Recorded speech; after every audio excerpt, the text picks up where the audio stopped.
Olá, irmãos e irmãs, graça e paz. Graça e paz a todos nós.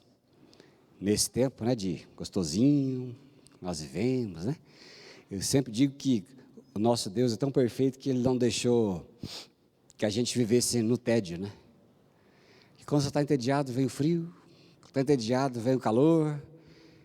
Quando vem a chuva, está muito enjoado da chuva, vem o sol bonito. Então, a natureza, por Deus, foi feita para não nos deixar entediados, Então, eu sempre dou graças a Deus por tudo. Esse dia a esposa falou assim lá, não, mas que frio horroroso aqui. Não, frio gostoso.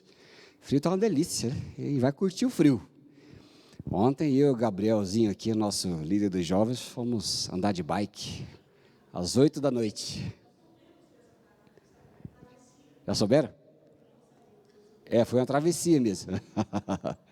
Entramos gelados, saímos pior. Aí chegamos em casa, precisamos fazer uma sessão de descongela a parte dos corpos. Partes do corpo, Mas é assim mesmo, Nós vamos orar a Deus, o Senhor, para que Ele fale conosco, Pai, nós oramos nesta noite, pedindo que o Senhor nos abençoe com a Tua presença, nos abençoe com a Tua paz e com o conhecimento do Teu Espírito. Em nome de Jesus oramos. Amém. Então, quero convidar vocês para abrir a Bíblia em Gálatas capítulo 5, verso 16. Então, nós vamos vamos estudar um pouco a Bíblia e depois nós vamos orar, Orando por todas as coisas. Então, nós vamos ler aí. Gálatas 5, verso 16 em diante.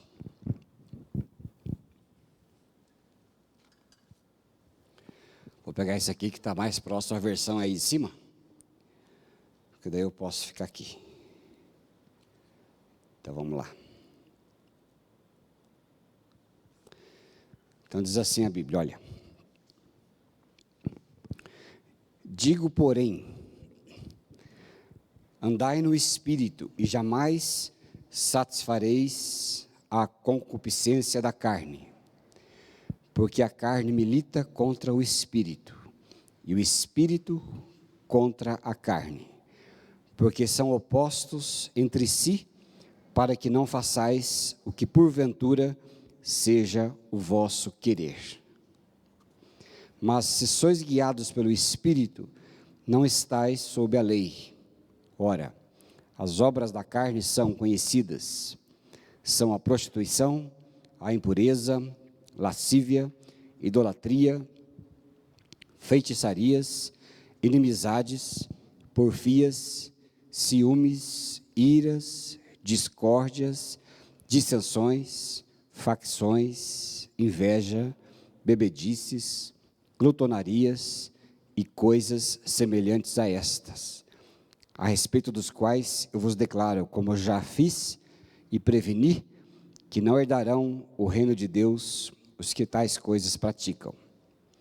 Mas o fruto do Espírito é o amor, a alegria, paz, longanimidade, benignidade, bondade, fidelidade, mansidão, domínio próprio. Contra essas coisas não há lei. Os que são de Cristo Jesus crucificaram a carne com as suas paixões e concupiscências. Se vivemos no Espírito, andemos também no Espírito. Não nos deixemos possuir de vanglória, provocando uns aos outros, tendo inveja uns dos outros. Carta de Gálatas, ela é bem interessante. O pastor Paulo já falou, vez passada, um pouquinho da introdução. Então, nós vamos caminhar no livro de Gálatas com alguns temas. E um desses temas importantes que nós encontramos é que a Bíblia fala sobre o fruto do Espírito Santo. Então, o fruto do Espírito Santo, ele é algo que vem sobre nós e nós passamos a viver naturalmente. Então, uma coisa interessante que a gente observa é que a nossa vida de fé, como discípulos de Jesus, discípulas, não é um tempo em que a gente recebe educação, né? Não é só educação. Educação a gente encontra em todos os lugares. Todas as religiões que nós encontramos, a não ser aquelas que são religiões que as pessoas falam, né, que são religiões satanistas, religiões, uma série de coisas aí que vem para assustar a gente, coisa de filme de terror, né? Então, aquelas coisas todas lá a gente não leva em conta, porque são coisas aberrantes, né? Mas geralmente você não encontra ninguém falando assim, eu sou do mal, qual religião você é? Eu sou da religião do Satanás, né? Aquela coisa toda, né? Então você não vai encontrar ninguém falando isso, pelo menos claramente ou de modo comum. Geralmente as pessoas que têm religião são as pessoas que, de várias, todas elas, mas elas e todas elas procuram fazer com que a pessoa se torne melhor. Mas essas religiões que fazem com que as pessoas se tornem melhor, não significa, e é muito comum a gente perceber, que elas têm, muitas vezes, a incumbência de dar bom comportamento e boas maneiras às pessoas. Bom comportamento, boas maneiras, a gente encontra em todos os lugares, todas as religiões, de modo generalizado. Não é? Então, mas a nossa vida cristã não foi feita somente para que nós possamos ter bom comportamento. Isso é consequência, só consequência. A nossa vida transformada por Deus, ela é consequência da vida de Jesus Cristo em nós. Então, nós não temos boas maneiras e bons comportamentos. O que acontece conosco é o que fala aqui, no texto que nós lemos, que fala, as pessoas, verso 24, da minha versão aqui, diz, as pessoas que pertencem a Cristo Jesus, crucificaram a natureza humana delas, junto com todas as paixões e desejos dessa natureza. Ou na versão que nós lemos ali, né, os que são de Cristo Jesus crucificaram a carne e as suas paixões. Então a vida cristã, ela é uma vida não de bons comportamentos. Os bons comportamentos são consequências de uma vida no Espírito. Mas a vida cristã, ela é baseada na crucificação da velha natureza, do velho homem, né? O velho homem é um título que a Bíblia diz, é um conceito para se referir às pessoas que eram antes de Jesus Cristo. É o velho homem, a velha natureza, a velha pessoa. Não é? Então, isso é uma coisa muito interessante. Nós não temos como finalidade ter bom comportamento. Nós temos como finalidade crucificar a nossa velha natureza e as suas paixões, para que a vida de Cristo cresça em nossas vidas, né? Se você for ler Romanos capítulo 6, vou ver aqui Romanos 6, eu não deixei nada lá atrás, porque a coisa aqui vai se desenrolando, né? Então, se você depois ler com atenção Romanos capítulo 6, você vai encontrar algumas coisas muito preciosas que fala para nós da vida, né? Romanos capítulo 6. Então, ele diz assim,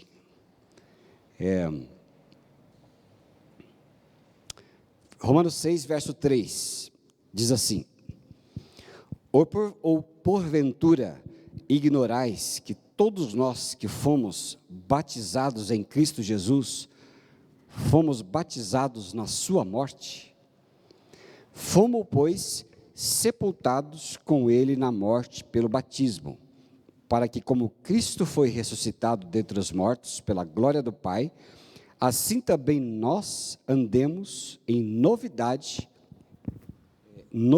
de vida. Então observa bem, a fé cristã não é uma fé de bons comportamentos. Isso são consequências. A fé cristã está baseada na nova vida.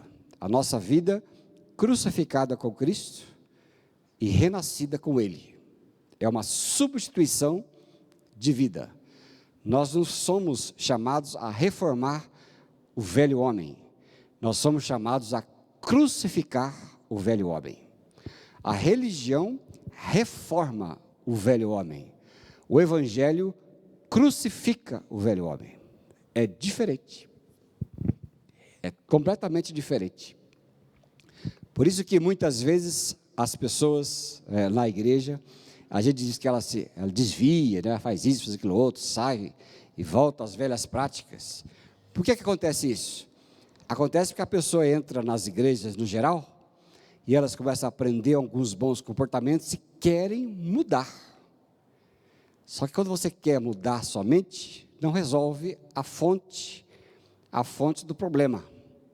Porque a fonte do problema é a velha natureza que deve ser crucificada pela fé e pela obra do Espírito Santo.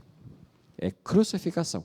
Por isso que elas voltam, né, a velhas práticas. Por que voltam às velhas práticas?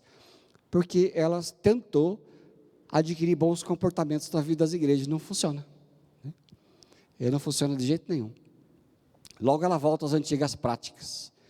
E você observa aqui Romanos capítulo 6, que fala que nós fomos, verso 3, batizados em Cristo Jesus e batizados na sua morte. Qual é o batismo que salva? O batismo que salva é o batismo em Cristo. Então, por isso que eu já vi muitas vezes pessoas, né, que, por exemplo, aqui na nossa igreja, por exemplo, na igreja metodista, nós batizamos crianças, né? Então muita gente, ela é contrária ao batismo de criança, não gosta, diz que é antibíblico, né? Esse tempo atrás aí uma pessoa resolveu definitivamente não vir mais nesta igreja porque viu um batismo de criança, não é? O que eu posso fazer, né? É coisa de cada um. Mas por que acontece isso? Acontece porque a gente recebeu como cultura, né, no Brasil, uma cultura puritana, né, uma cultura pentecostal, de que o batismo que vale é o batismo lá nas águas, né, no rio, essas coisas todas, ou por imersão, aquela coisa toda. Então são coisas equivocadas, né? Por que são coisas equivocadas? Por quê? Porque o Novo Testamento, ele tem como base sempre, né, o Antigo Testamento. Então, nós hoje temos os dois testamentos. Os apóstolos tinham um testamento, que era o antigo, mas os apóstolos olhavam para o Antigo Testamento e aprenderam a ver Jesus em todo o Antigo Testamento. Então, eles olhavam para o Antigo, trazendo Jesus para a vida deles. Toda a lei era Cristo, toda a profecia era Cristo, tudo era Cristo.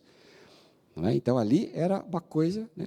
As pessoas às vezes perguntam, mas não tem dízimo no Novo Testamento?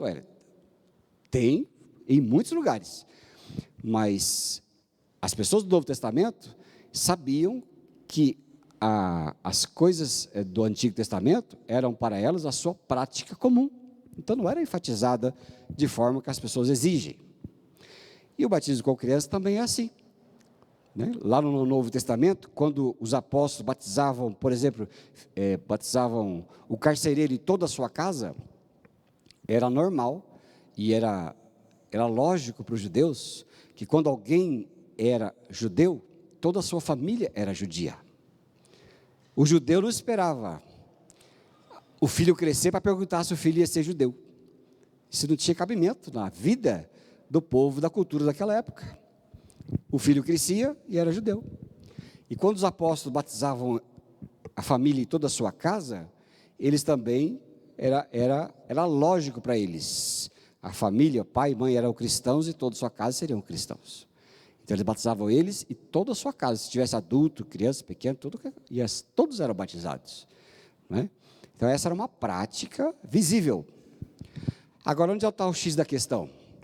O X da questão é que para o Evangelho não importa o jeito que você foi batizado, se é com pouca água, muita água, se é com um copinho, ou se é com uma piscina, ou se era no rio, né?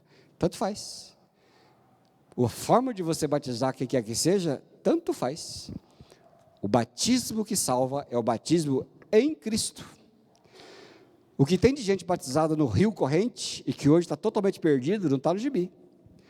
E o que tem de gente que morre no hospital salvo sem ter a possibilidade de batismo de água nenhuma, também é muito comum, não é?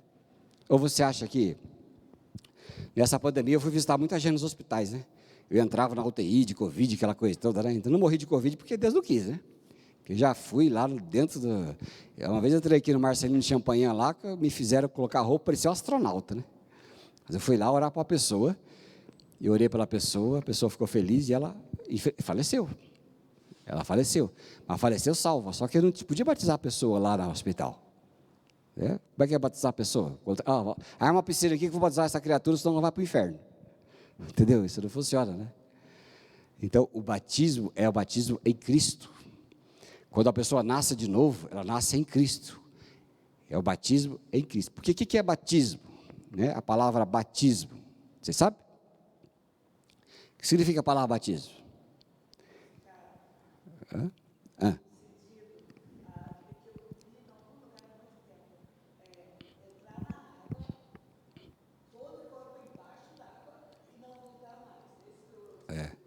Isso aí.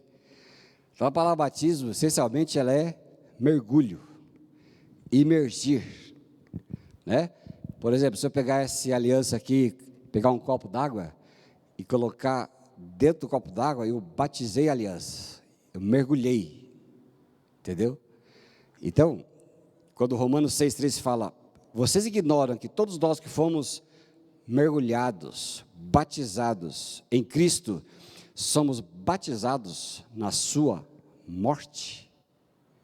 Então veja, o batismo que salva é quando eu e você somos mergulhados em Cristo, quando morremos em Cristo, quando vamos para dentro de Cristo. Este é o batismo que a Bíblia fala, batizados na morte de Cristo, batizados na vida de Cristo. Quantas pessoas da religião cristã, naturalmente, nominalmente, são batizadas, mas batizadas na denominação, na cultura, no nominalismo, estão todas perdidas. Se elas não forem e crerem que foram batizadas em Cristo, estão todas perdidas, porque é o batismo em Cristo que salva. Então, para mim, tanto faz. Se é por aspersão, por imersão, derramamento, seja o que for, isso aí são só símbolos, porque são símbolos daquilo que é verdadeiro, não é? Quando alguém é batizado, ele mostra exteriormente o que aconteceu interiormente. O ato do batismo, ele é demonstrativo. Eu não batizo alguém para ela ser salva, eu batizo alguém porque ela foi salva, é diferente. Vocês entenderam? Eu não batizo ninguém para salvação. Vem aqui, Ena, vou colocar você dentro d'água, que agora você vai ser salva. Isso não existe. Existe eu pegar a Ena, que já está em Cristo, já creu em Cristo, e eu vou então batizá-la. Né? Então, esse é que é o batismo. O batismo é essa figura. A gente batiza quem já foi salvo, não batiza para salvar. É lógico que a gente cumpre o mandamento de Deus, porque a gente pega alguém que já creu e vem e batiza para que ela demonstre publicamente e para toda a igreja que ela foi salva. Por isso a Bíblia diz, vão por todo mundo, prega o evangelho, né, e batiza, em nome do Pai, do Filho e do Espírito Santo. Vão por todo mundo, prega o evangelho. Você prega o evangelho e a pessoa crê, então batiza. Essa é a ordem. Vão, preguem, crê, batiza. A religião fala, vão, batiza, porque ele vai crer. Como é que você vai fazer uma coisa dessa? Né? Então, a forma, ela é totalmente, não é que ela é irrelevante, ela não é fundamental, é simples. Ela não é fundamental. E a Bíblia fala aqui, fomos sepultados, verso 4, sepultados com Jesus na morte, pelo batismo, para que como Cristo foi ressuscitado dentre os mortos, pela glória do Pai, também andemos nós em novidade de vida. Né? Então, nós temos a nova vida em Cristo, e nós vivemos a nova vida em Cristo, e a coisa, ela se torna natural. É natural. Né? Então, é por isso que a Bíblia fala isso para nós. Então, no interior de cada um de nós é travado esse conflito, né? O espírito contra a carne, carne contra o espírito. Né? Gálatas 5,17, fala assim, olha. Porque a carne milita contra o espírito contra a carne, porque são opostos entre si, para que não façais o que porventura seja do vosso querer. Há uma militância, carne contra o espírito contra a carne. Né? Você tem uma grande vontade de viver para Deus, mas a carne, né, que ela é a velha natureza, ela milita contrário. E muitas vezes ela vence, mas esse vencer, ela está relativo, porque é Cristo em nós que nos dá a justificação para a salvação e para a vida eterna. Então, até o dia da nossa conversão, a carne, né? Porque o que é carne? É a natureza pecaminosa que reinava sozinha. E quando nós nascemos de novo pelo Espírito Santo, e Ele veio habitar em nós, e Ele começa a controlar a nossa vida. Então, antes de Cristo, era só a carne e a natureza velha. O que é carne e natureza velha, né? É eu sem Deus e vivendo escravo da velha natureza, que a Bíblia fala de o velho homem, ou a velha vida. Então, antes de Cristo, eu sou puro natureza terrena e velha vida. Só obedeço o que a carne mandava fazer, mais nada. Porque eu era escravo dela, não conhecia outra lei, a lei do Espírito da vida, não conhecia outro caminho, que é Cristo vivendo em mim. Então, a única coisa que eu tenho é a carne e o seu jeito de viver, sem Deus. Então, é um conflito que a gente tem, né, sempre. E quando nós recebemos Jesus, o Espírito Santo entra em nossa vida. E nós passamos, então, a ter em nós a produção da vida de Cristo e da nova natureza. A nova natureza. Mas enquanto Jesus não voltar, nós vamos ainda ter esse conflito, carne e espírito, né? Porque o apóstolo Paulo falou lá em Coríntios, né? Porque o que eu quero fazer não faço, o que eu não quero isso faço. E assim somos todos nós. Nós conhecemos a obra de Cristo, a vida de Cristo, a palavra de Deus, queremos fazer tudo o que a Bíblia mostra para fazer, mas a carne milita, ela briga contra o nosso conhecimento espiritual. Ela fica brigando, né? Mas isso é natural, porque essa guerra em nós só vai acabar quando estarmos na nova realidade espiritual com Jesus, né? Tiver novos céus, nova terra, quando Jesus nos levar, quando acabar essa vida terrena, aí tudo vai acabar. Por enquanto é essa briga, carne e espírito. O espírito quer viver a alegria de Cristo e a vida da palavra de Deus, mas a carne está presa, né? Ela sente inveja, né? Ela sente aquilo que nós vimos aqui em Gálatas. Olha só, verso 19.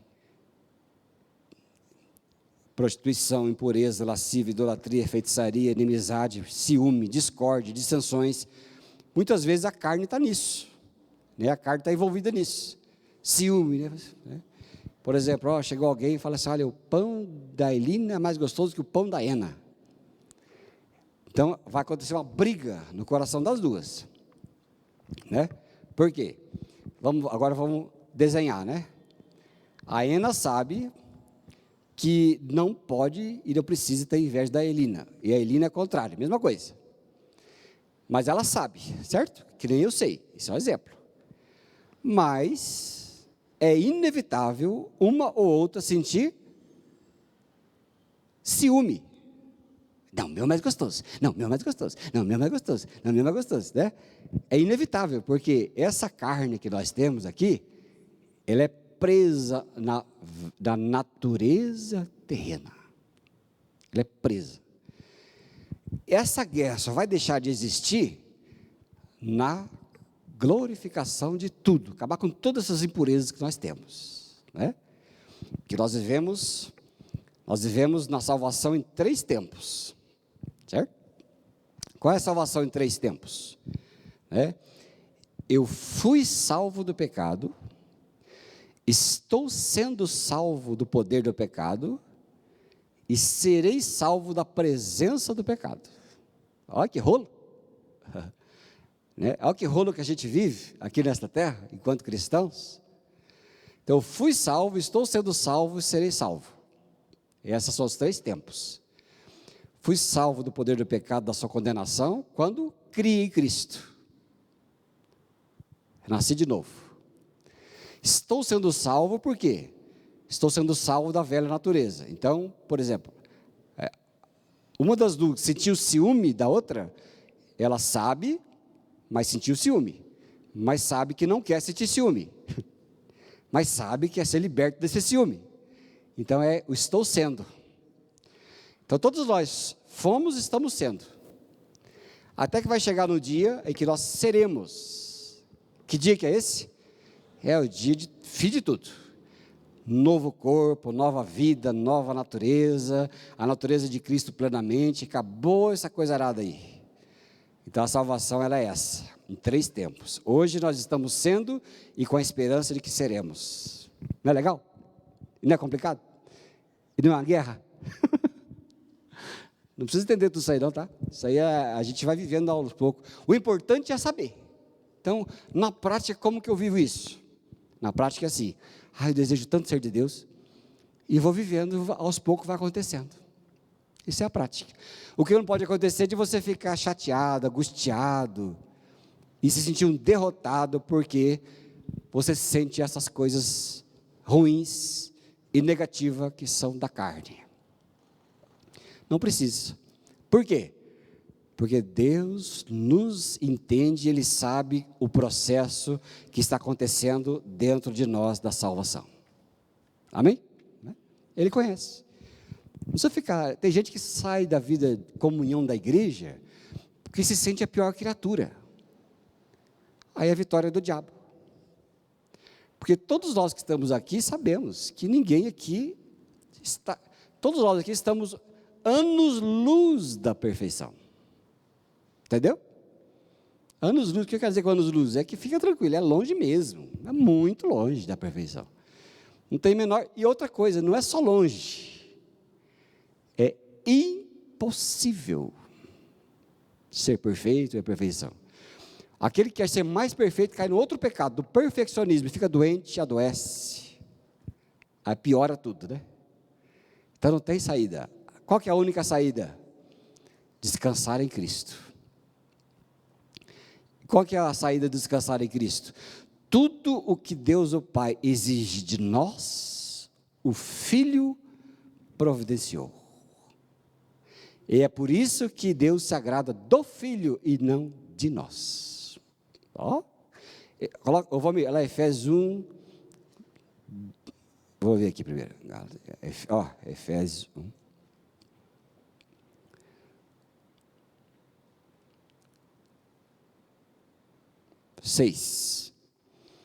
Efésios 1, 6 e 7. Ó, lê comigo ali, ó. Para louvor da sua glória, de sua graça, louvor de quem? Louvor de Deus, que Ele nos concedeu gratuitamente no amado. Quem é o amado? Jesus, no qual temos a redenção, pelo seu sangue, e a remissão dos pecados, segundo a riqueza da sua graça. Aí, ó, deixa aí. Aqui, tudo que Deus queria de nós, está ali no Filho. Próximo.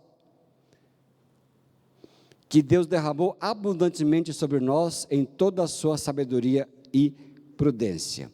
Aqui na minha Bíblia, verso 6. Para louvor de sua glória e de sua graça, Ele nos concedeu gratuitamente no amado. Tudo que Deus quer de mim, Ele encontra no Filho. Agora, se você não entender isso, você vai ficar sempre derrotado. Sempre pulando de lá para cá, de lá aqui para lá, de lá para cá, daqui para lá. Ficando longe do Evangelho, longe da igreja de Deus. Porque você quer a sua salvação em si mesmo. E você não quer e não crê que a salvação foi em Cristo. E é exatamente aqui em Gálatas que o apóstolo Paulo diz assim. Vamos ver. Se eu lembro. Onde é que está o endereço? Ó insensato Gálatas. Começa assim. Se alguém achar aí, dá um toque. Vamos ver. Quer ver? Vou achar. Ó insensato Gálatas. Quem já pegar isso aí, dá um grito. 3.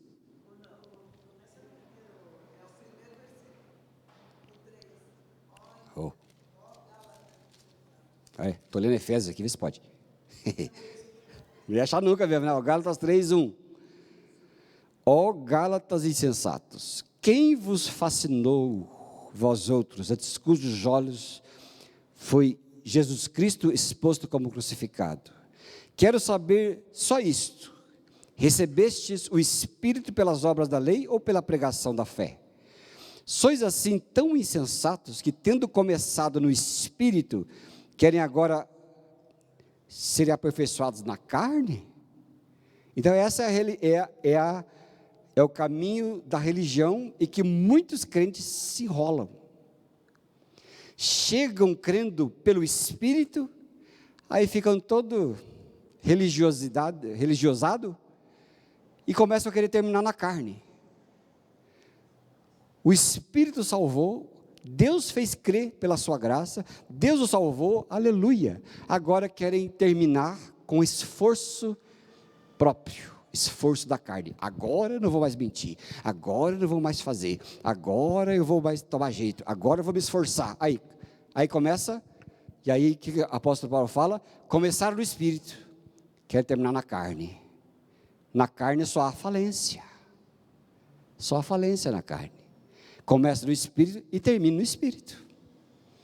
Começa a crer em Jesus e termina crendo que Deus te recebeu só por causa do Filho e não por causa de você.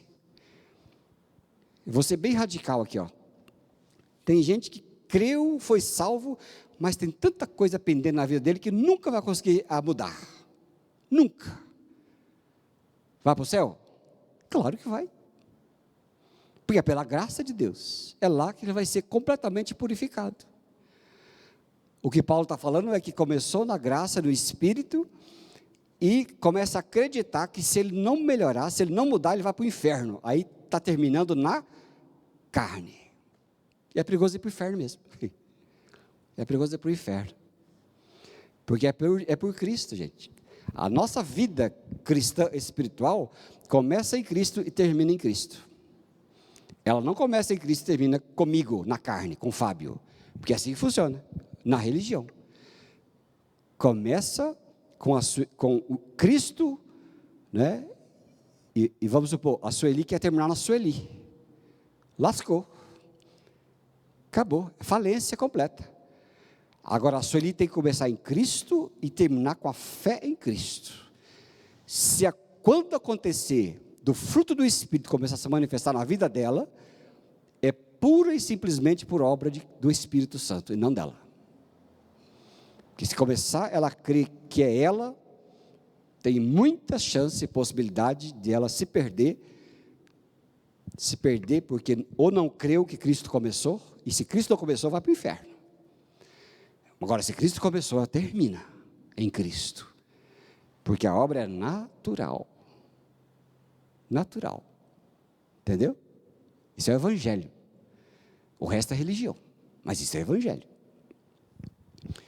Um dia eu era pastor da Vila Cordes lá e o irmão era diácono. E aí chegou lá, o irmão não apareceu, o diácono não apareceu. Aí chegou no domingo seguinte, eu falei assim: ô irmão, por que não apareceu? Ai pastor, eu ia servir lá na igreja, mas briguei com a minha mulher. Aí achei que não era digno de servir na igreja. Eu falei: meu Jesus. Eu falei: quando é que você vai ser digno de servir a Jesus Cristo? Nunca. Você briga com essa mulher e vem servir do mesmo jeito. Pelo menos não peca 2 vezes, é brigar com a mulher e não servir, né? Aí eu comecei a explicar para ele que o que dá a ele o direito da salvação e da alegria com Cristo, não é o que ele fez, o que ele deixa de fazer, mas é o que Cristo fez e como ele crê em Cristo. Ué, se eu, pastor, toda vez que eu brigar com a minha mulher, não vim pregar, eu só vou ver poucas vezes aqui na igreja. É ou não é? Aí o pastor pregou, pastor brigou com a mulher. Aí chega o domingo que vem, o pastor não veio, mas de novo? Brigou com a mulher outra vez? Brigou com o marido, não veio. Aí chega 2 domingos, 3, o pastor só apareceu aqui uma vez nesse mês. É lógico, todas as vezes estava brigado. Então, o que me dá autoridade para pregar não é o que eu sou, mas é o que Cristo é. Quando vocês virem um pregadorzinho começar a pregar santidade, inerrância e começar a colocar um monte de coisa que você sabe que não é possível, cai fora. Quando eu vejo um pregadorzinho começar a pregar muito de sermão, pregar muito, como é que a gente diz? Falar muita vantagem, eu caio fora. Sabe por que eu caio fora? Porque eu sei do que é feita a natureza humana. É o mesmo pó que me criou, é o pó que te criou. Então não tem muita variação. Agora, quando eu vejo alguém pregando que foi derrotado, que a coisa é triste, mas que a graça de Deus o coloca em pé, eu falo assim, me sinto em casa. Eu me sinto em casa, né? Porque eu me sinto em casa porque eu conheço o ser humano. O ser humano muda muito de um para o outro. Alguns são mais fáceis de mudar, outros são mais fáceis de ser transformados, né? Mas aquilo não é a vantagem. Não é a vantagem da pessoa. O ser ou não ser não é vantagem nenhuma. A vantagem é quando a gente crê em Cristo e a gente crê na sua misericórdia e nele para ser transformado. Isso é vantagem. Prefiro crer em alguém muito fracassado do que crer em alguém que se diz muito superpoderoso. Por quê? Porque eu sei que o superpoderoso é o pé de barro. Pé de barro.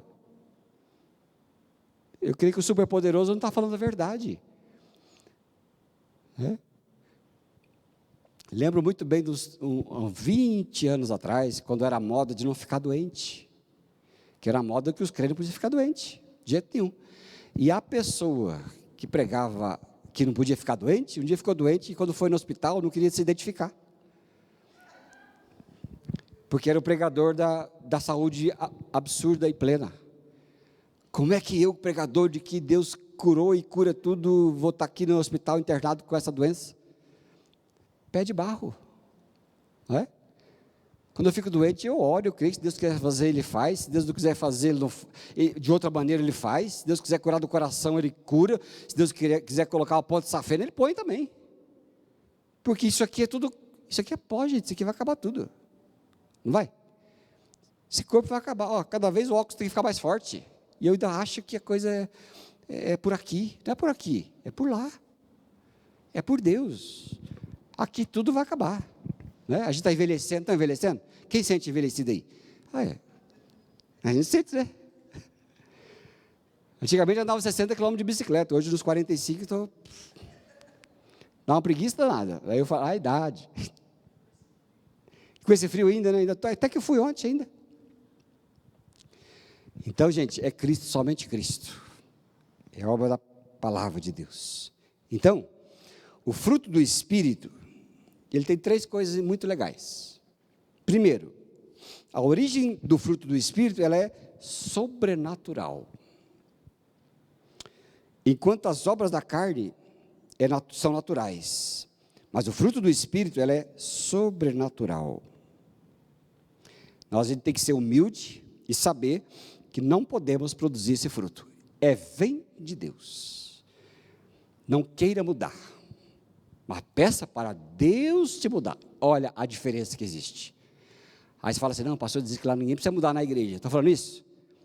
Não estou falando isso. Estou dizendo que nós não podemos, mas podemos pedir a Deus que nos mude. É diferente. Quando eu quero, não funciona. Eu falei de negócio de briga com mulher, né?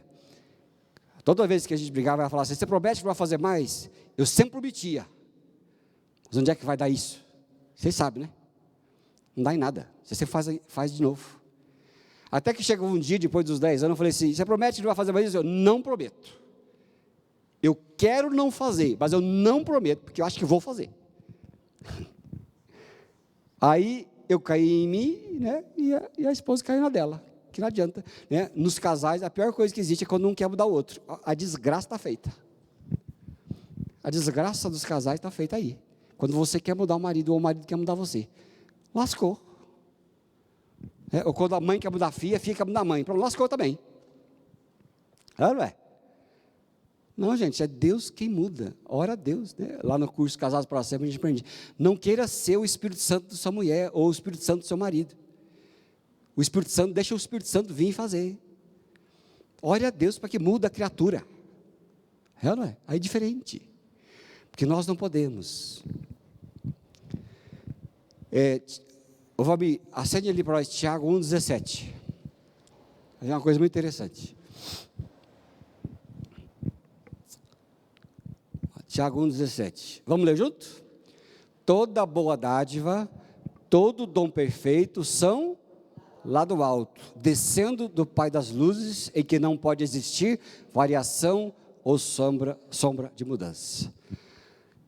O fruto do Espírito é sobrenatural. Alguém de vocês consegue produzir alguma coisa sobrenatural? Me fala que eu quero ir atrás de você. Ninguém consegue. Se o fruto do Espírito é sobrenatural, quem promove a transformação é Deus. É Ele quem vem mudar, e é Ele quem dá os dons que precisamos. Eu não produzo o dom, quem dá é Deus. É Ele quem concede. Toda boa dádiva, dom perfeito, tudo que é sublime, nós não somos capazes de produzir, é nos dado, é nos concedido de graça, mas sobrenaturalmente. Você pode até falar assim, eu não quero mentir mais, mas você tem que depender de Deus, que vai te dar a capacidade de que você não minta mais. Porque se você quiser tentar, todas as vezes que você tentar sozinho, você vai fracassar. Todas as vezes, você vai fracassar. Mas quando a vida de Cristo em você produzir o dom, é vitória. Você vive e nunca mais volta às práticas antigas, porque é de Deus, é Ele quem dá, não é eu que produzo, é Ele quem dá. O que a gente produz é só cheiro de sovaco, mas coisa de Deus, é Ele quem dá para nós, tudo que é dele. Então, o fruto do Espírito é sobrenatural. A segunda coisa é que o crescimento que o Espírito vem, o fruto do Espírito promove, é natural. Porque o fruto faz parte da lei da semeadura e da colheita. Então, é assim, a origem do fruto do Espírito é sobrenatural. Mas quando o fruto do Espírito está em nós, é natural que você viva os dons do Espírito Santo e frutifique. Né? É aí que é diferente. Eu acho interessante que lá vou ler primeiro, depois eu conto a história. Porque eu viajo na maionese, vocês sabem, né? Esse dia eu fui fazer a edição da minha mensagem, deu 50 minutos. Fui tirar pena e bico, deu 35. Falei, olha que legal. Aí a esposa falou assim, por que você não vai direto para o assunto e para de enrolar? Mas enrolar que o povo lembra das coisas, né? A enrolação faz parte da pregação. É lógico que não precisa ficar enrolando muito também, né? Então, o nosso interior é como um campo onde estamos semeando diariamente. Aquilo que você semear, você vai colher. Semeie pensamento, diz alguém, agora uma frase que todo mundo conhece, se digitar na internet já vai lá aparecer. Semeie um pensamento e você colherá uma ação. Semeie uma ação, você colherá um hábito. Semeie um hábito e você colherá um caráter. E semeie o caráter e você colherá um destino. Se você, então, agora isso aqui é importante, se você deseja que o Espírito Santo produza o fruto em você, forneça-lhe os meios, oração, a leitura bíblica e pedir a Deus que te mude. Né? Então, quer colher? Semeia, dá o material. Aí eu vou falar, dona Ena, faz um pão para mim. Dona Elina, faz um pão para mim. Aí ela fala, então me dá os meios. O que é os meios? A farinha, o ovo, o fermento, o açúcar, o sal, a água, o leite. Aí eu vou dar para ela, ela vai fazer um pão. Aí você fala, mas eu quero ter o fruto do Espírito. Maravilha, você já nasceu de novo, você tem o Espírito Santo. Mas dê a você a oração, a leitura da Bíblia, desejo de mudar. e vai dando esse material para o Espírito Santo e ele vai transformar isso em fruto. Ah, mas eu quero mudar, mas você não lê a Bíblia, você não ora. Quer mudar que jeito? Né? O Espírito Santo fica sem material. O seu corpo fica sem material. Mas você precisa ter. Né? Porque o fruto do Espírito é natural. Ele cresce naturalmente. Porque ele está aí, a semente está aí. Agora vem a historinha de enrolação. Até 8 horas a gente já aprendeu e já orou e vamos embora, tá? E você percebeu que está bem quentinho aqui dentro? Lá fora você vai ver. É que nós temos a bênção de Deus, né, do ar. Minha mãe, lá em casa, tinha um pé de manga delicioso. E era manga que eu nunca vi na vida. Depois que acabava o tempo de manga, é que ela começava a dar, mas ela não ficava amarela a casca, ela sempre era verde. Eu nunca vi aquilo na vida. A manga era grande, só que a casca era toda verde. Mas quando você tirava a casca, era amarelinha. E era doce como uma tâmara. Alguém já comeu tâmara aqui? É bom, né? Aquilo é o mel, né, gente? E era aquilo. Eu nunca vi. E aí, quando todo mundo estava comendo manga, aquele pé estava começando a dar. Aí a minha mãe dizia assim, eu tem que fazer alguma coisa para essa mangueira da manga. E aí a minha mãe dizia, não, mas ela dá sozinha, não tem que fazer. E ela dava sozinha, você não precisava falar assim, manga, de manga, manga, de manga, manga, cresça manga. Ela dava sozinha. No tempo certo, ela dava as mangas mais doces da vida. E ninguém precisava fazer nada. Assim também é a nossa vida. Quando o Espírito Santo está em nós, o fruto vem naturalmente. Ninguém precisa mandar você amar, ninguém precisa mandar você parar de mentir, ninguém precisa mandar você tratar bem os outros, ninguém precisa pedir para você ter fé, ninguém precisa mandar nada. O fruto aparece. Por isso que chama o fruto do Espírito, não são os frutos do Espírito, porque o Espírito Santo é o fruto. Às vezes alguém fala assim, eu queria ter os frutos do Espírito. Você inverteu a ordem. Você deu plural para o fruto e deixou no singular aquele que devia ser plural. Quem que é plural? O Espírito é plural.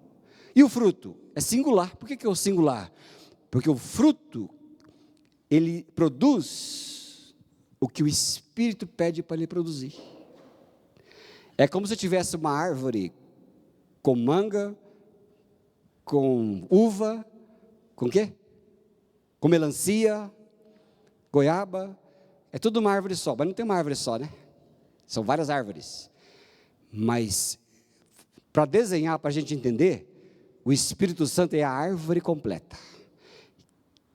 Porque senão a gente tem um pé de amor, um pé de paciência, um pé de bondade, um pé de benignidade, vários pés. Mas não tem vários pés. É um só pé, que é o Espírito Santo, que produz amor, paz, longanimidade, benignidade. Ele produz todos aqueles frutos através de um só pé, que é o Espírito Santo. Então é o fruto do Espírito. Não são os frutos, é o fruto. Porque o Espírito é a árvore completa. E a árvore completa dá todas aquelas coisas. Certo?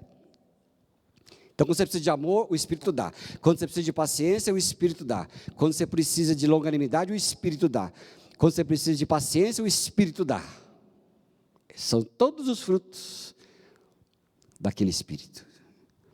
Mas é o fruto do Espírito. Então, o Espírito Santo dá um fruto só, de várias possibilidades. Não é legal? E por último, né, a sua maturidade é gradual. Tenha calma. Tenha calma, não se desespere, porque você ainda é ansioso. Não se desespere, porque você ainda é nervoso, nervosa. Não se desespere, porque você ainda chuta o gato, ou chuta o cachorro, né? Ou beija o cachorro né? e maltrata a mulher. Ou maltrata o marido e beija o cachorro, né? Então não se preocupe. Deus vai operar a transformação gradualmente. O Espírito Santo não tem pressa. E um caráter cristão maduro é resultado de uma vida inteira. Tem gente que muda mais rápido, tem gente que muda mais devagar. Qual é a sua característica? A minha é mais devagar. Às vezes eu fico desesperado, na crise dos 50. Jesus, 50 anos eu estou nisso. Só tenho mais uns 30 para frente produtivo. E não consegui tanta coisa. Aí a expressão fala assim, mas você não vive pela eternidade? Então, você não tem 30 para frente. Você tem eternidade para frente. Não é legal também? Então não se preocupe, não desanime. E não se considere um fracassado, uma fracassada. E eu vou dizer mais. Quanto mais fracassado você se sentir, mais para o pé de Cristo você vai. Quanto mais fracassado você achar que mais para a igreja você vem. Porque aqui não é lugar dos prontos. Aqui é hospital. Aqui é o lugar dos estropiados. Aqui é o lugar daqueles que não se consideram nada. Aqui é o lugar daqueles que se consideram longe do alvo. Aqui é o lugar dos pecadores em transformação. Aqui é o lugar dos imperfeitos se refugiando na perfeição de Jesus Cristo. O dia que aqui for perfeito, nem eu quero estar aqui mais, porque eu sei que não é o lugar certo. Aqui é o lugar dos pecadores em transformação, não é? Então o religioso tem vergonha de estar na igreja. O evangélico, ele tem prazer de estar na igreja com todas as suas falhas e pecados, porque sabe que é Jesus Cristo que vai aperfeiçoar. Amém? Se alguém chegou e falou assim, pastor, eu vou contar uma coisa para você, você vai ficar, acho que vai ficar chocado, ou desapontado. Eu olhei para ele e falei, não fique nem chocado nem desapontado, pode contar o que você quiser. Pode contar o que for. Fico chocado, desapontado, se aparecer aqui dizendo assim, eu já estou perfeito, aí eu fico chocado. Aí eu fico chocado porque eu sei que é mentira. Aí eu fico chocado e triste. Sabe por quê? Porque Deus resiste aos soberbos, mas dá graça aos humildes. Amém, querido? Dá graça aos humildes.